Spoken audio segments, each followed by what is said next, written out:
We're going to convene a special meeting. We'll call to order public hearing the local homelessness action plan and outcome goals for the Homeless Housing Assistance and Prevention Program application, affectionately known as HAP. Tony, could you please call the roll?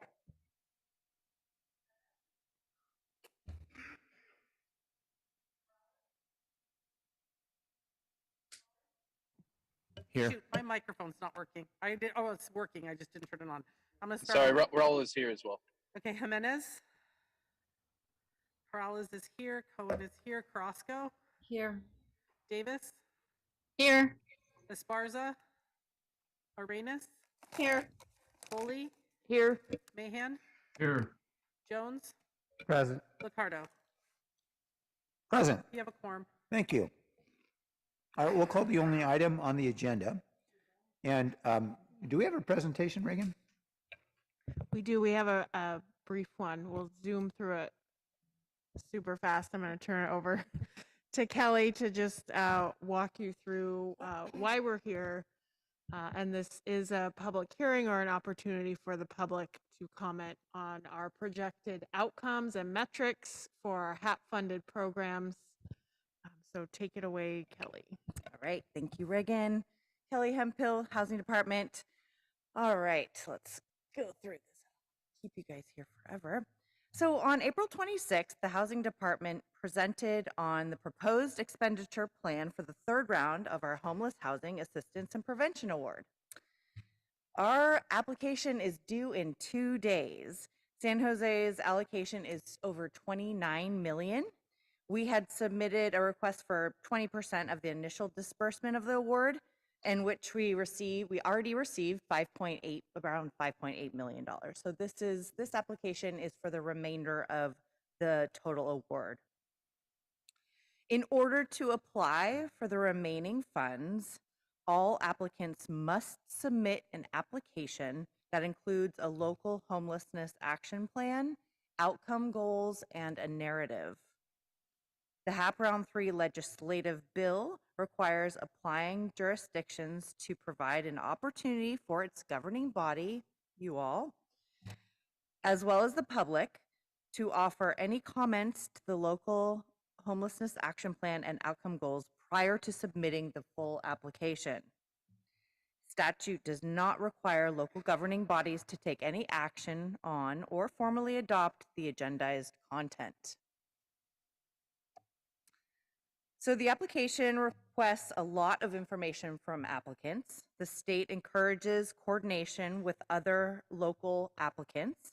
The Housing Department coordinated very closely with the County Office of Supportive Housing on several of the sections, most notably on the sections in which we must bring forward today for public comment, which are actually in bold on the slide.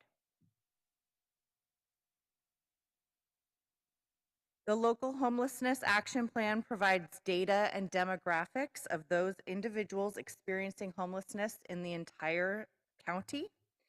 We generated the data from both the last homeless census and survey in 2019 and from the Homeless Management Information System, HMIS. The local homeless action plan also includes existing programs and funding which address homelessness. We focused on the city-specific funds in this section, which projected over $147 million in 22 federal, state, and local sources.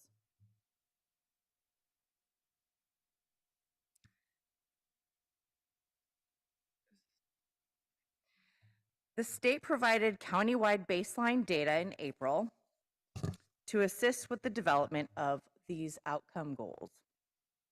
The outcome goals set county-wide metrics based on HUD's system performance measures. The state will run reports in their data system to compare their provided calendar year 2020 baseline data to any progress made in preventing and reducing homelessness in the county between July 1st, 2021 and June 30th, 2024. I'll highlight a few of the jointly developed system-wide goals, not all. One goal, to reduce the number of individuals experiencing unsheltered homelessness by 4%, to increase the number of individuals exiting homelessness into permanent housing by 20%, and increase successful placements from street outreach by 92%. And these were all created jointly with a group of us. And the county will be submitting the same goals. All the outcome goals track data on underserved populations and populations disproportionately impacted by homelessness. We also had to include some strategies to achieve those outcome goals. HAP Round 3 asked us to provide some actionable strategies, and we were pretty lucky because we already have the community plan to end homelessness to refer to. So I aim to relate strategies in the community plan with the developed outcome goals. For example, strategy 2.1 in the community plan, increase the capacity of supportive housing programs for people experiencing homelessness. The city of San Jose will increase the supply of supportive housing by 890 new affordable units and 500 new rapid rehousing placements. This strategy will address both the goal to reduce the number of individuals experiencing homelessness by 4% and the goal to increase the number of individuals exiting homelessness into permanent housing. So that's just one example of how we tied those two together. It's important to note that the progress on the outcome goals will be monitored by the data in the state system. It's called HDIS, which stands for the Homeless Data Integration System. And I do want to say that it may not directly correlate with the data that's in our local HMIS system. However, we are confident we will meet the goals, thus resulting in bonus funds for our region. And that concludes my presentation. Thank you, Kelly. Let's go to the public for comment specifically and only exclusively on this local homeless action plan of HAP funding. Speaker card for Xiao Yang. I think it's Xiao Hua Yang. I don't know if they're still here. This was submitted before the break. Okay. Robert Aguirre.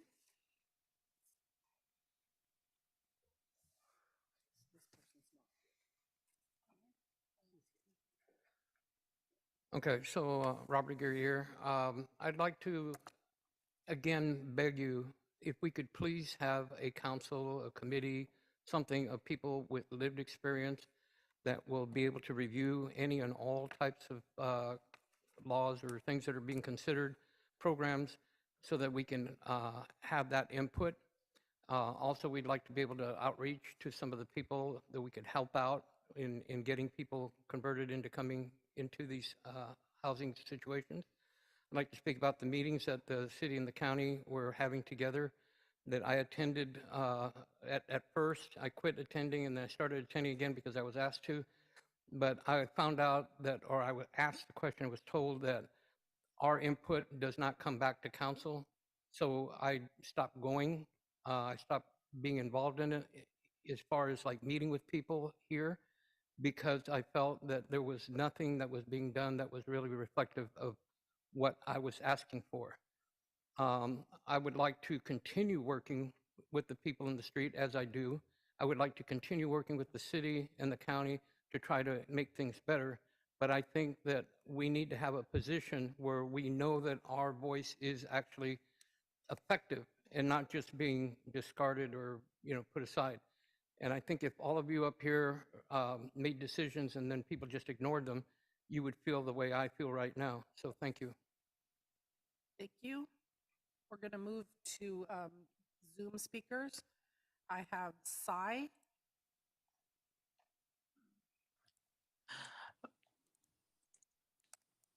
Yeah, my suggestion would be at least 1 or 2 months before it could have hand out the pamphlets or this kind of reports, whatever required things or agenda things of kinds.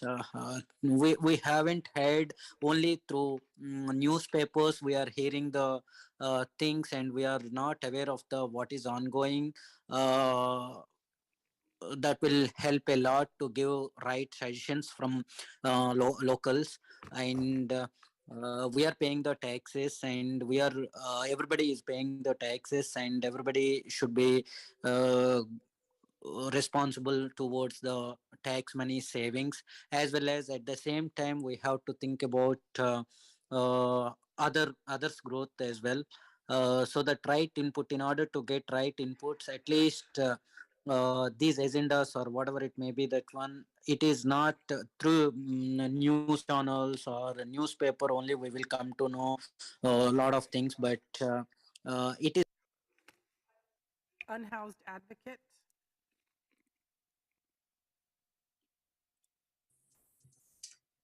Hi, I'd like to see added to this improvements in PSH so that there's actually the S in the PSH.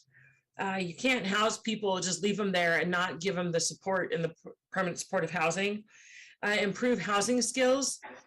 People are being put into the housing and they don't know how to do laundry, how to cook, those sorts of things. We need to give them life skills. We need different vendors. We've begged and pleaded for more vendors. You can't say, well, only one person answered, so we're going to give them the contract over and over and over again. And blueprints. We need, I agree with Robert Aguirre about lived experience and advocates being involved in things. Quetzal Gardens, there are a ton of walkways that are just great places to get your butt kicked. Or for children to get molested. I mean, we really need to have people involved in this and see things through their eyes. Blair Beekman. Hi, Blair Beekman here. Thanks a lot for this item. At Santa Clara County Board of Supervisors meeting today, they had an item, I think in their consent calendar, no, it was a regular agenda item, that they're talking about the future of, no family will be unhoused by 2025. That ties into, I think, what the whole future of the subsidy planning that's come in this era of COVID is really been meant for here in Santa Clara County. And I think it's something that can really be addressed. And so a real honest good luck to ourselves in those efforts. And what I've been continuously trying to mention is the ideas of how subsidy can be of help to ourselves. It's with that good luck how other people can get subsidies for housing at this time, and that is just a good plan that we're now allowed. Amelia.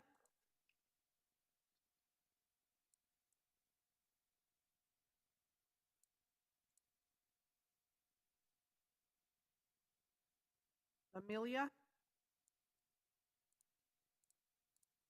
Tina.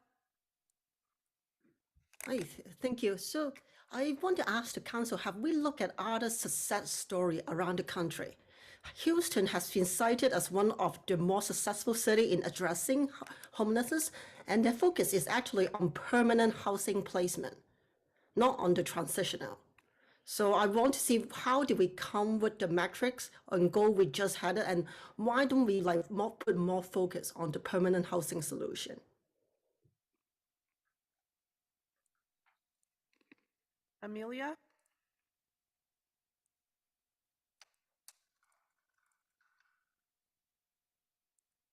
Okay, we're going back to council. Great, thank you. For staff, I know Robert Aguirre has for some time been advocating that we have someone with lived experience involved in decision-making, and my recollection was we have now incorporated lived experience membership on our housing commission. Is that right? That's right. There is a seat there. Yes, it's not filled yet, but yes. It's not there is filled. a seat. Okay, so Mr. Aguirre, I strongly recommend that you apply to fill that seat on the housing commission, because actually I wrote the memo because you advocated for this 2 years ago. So, HC. Housing Commission, the city's housing commission. Yep. Yep. Okay, great. And then secondly, I just looking at the document, it appears we're using, oh boy, I got to pull up the page now. If we go back to the attachment, I think it's attachment B that describes, attachment A, the analysis of needs and demographics, which I always find very educational. I just try to kind of understand better what's happening in the big picture, because we all have anecdotal experiences with unhoused residents who are in our own neighborhood or whoever, but we or wherever, we just don't, it's hard to really understand in the big picture without seeing information from the pit count or other sources. And it's here is very good, but it's the source is the 2020 pit count. And I was under the understanding we didn't have a pit count in 2020, but in 2019. And so I'm just trying to understand, is that actually the 2022 or is that? It's the 2019 It pit is. count. I'm just realizing that. Thank you for Oh, okay. seeing that. Okay, good. I'm glad we're all in the same pit count. Okay, great. Any questions from my colleagues? Councilmember Foley? I just had a quick question around that. Why are we not using the 2022 numbers, or when will those numbers come out? The full report is not going to be available until July, and so we didn't use it because a number of these demographics are not available right now, and the application is due on the 30th. Okay, I appreciate that. Thank you. I really appreciate this report and the detail behind it, particularly the demographics analysis I found really helpful and beneficial in analyzing what our who makes up our unhoused population, how many are children, unaccompanied minors, and members of the LGBT community and seniors. I found that information really helpful and valuable. With regards to the appointment of the lived experience to HCDC, I thought we had approved 2 appointments, didn't we? And we were looking at, and I think, Mayor, those are your appointments to make. I feel I That's read that right. in a memo someplace, and And that they we were are- looking at a female and a male. Correct. And they are the mayor's appointments. Okay, great. So we got to appoint them. So you have total flexibility. So I'll find out from my team whether or not we've opened I assume, let me just ask, Tony, do we go through you for all that stuff? For all of what stuff? The Sorry. appointments to the Housing Commission? Yes, yeah, well, Okay. yes, we post them, we receive the applications, but we don't like appoint them ourselves, but the applications come to us. Right. Okay, I'll go back to my team and Yeah. find out if we've done the outreach to the service organizations that would be have the best relationships with the unhoused community. And Great. I know I have an appointment on HCDC too. I have a vacancy, so I'm kind of looking for someone in affordable housing who lives in my district. Okay. So if you have Great. anybody on that list, let me know. But at this point, at least, if someone's able to go online, they can apply online through the clerk's website. Is that right? Yes, they can apply through the website. Okay, great. Thank you. It's great. And then do you need a motion to accept the report? Then I will move so. Second. You did close. I don't think we need a motion. I think we can just close the public hearing. All right, Okay, we're closing the public hearing. thank you. I'm done. Any other comments from my colleagues? Councilmember Mahan?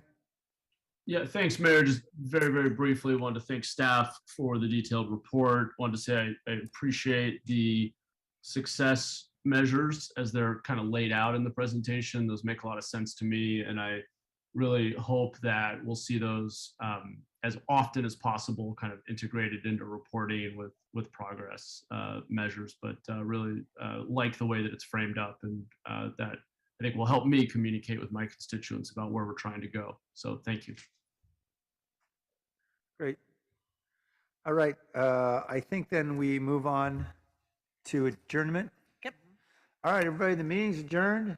Have a fabulous recess period. What do we call this? Recess period. Have a great July. Yeah. Scram, get out of here.